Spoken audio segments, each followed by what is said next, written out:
June 1, 1914।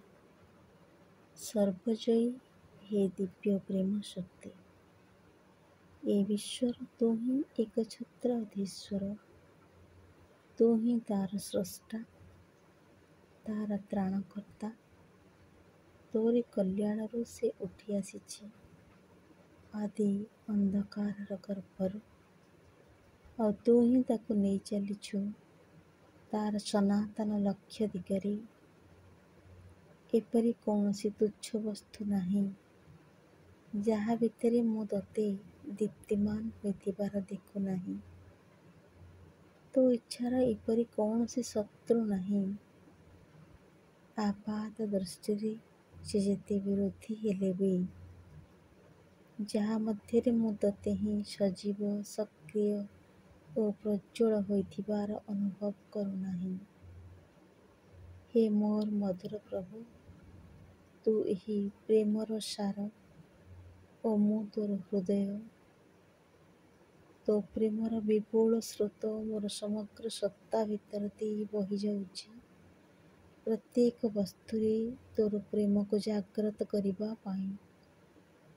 ବରଂ ପ୍ରତ୍ୟେକ ବସ୍ତୁକୁ ଜାଗ୍ରତ କରିବା ପାଇଁ ତୋ ପ୍ରେମର ଚେତନାରେ, ଯେଉଁ ପ୍ରେମ କି ସମସ୍ତ ବସ୍ତୁକୁ ସଞ୍ଜୀବିତ କରେ।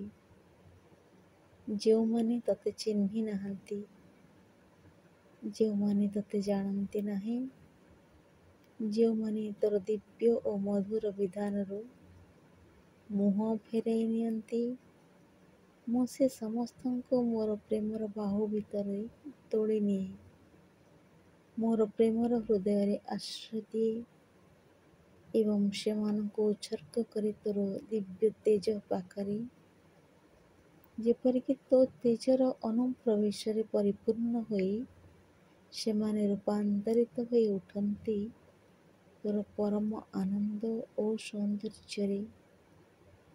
ହେ ପ୍ରେମରାଜ, ତୁ ସମସ୍ତଙ୍କ ଭିତରେ ପ୍ରବେଶ କର ଓ ସମସ୍ତଙ୍କୁ ଦିବ୍ୟ ରୂପ ପ୍ରଦାନ କର। ହେ ପ୍ରେମରାଜ, ତୁ ସମସ୍ତଙ୍କ ଭିତରେ ପ୍ରବେଶ କର ଓ ସମସ୍ତଙ୍କୁ ଦିବ୍ୟ ରୂପ ପ୍ରଦାନ କର। ମା।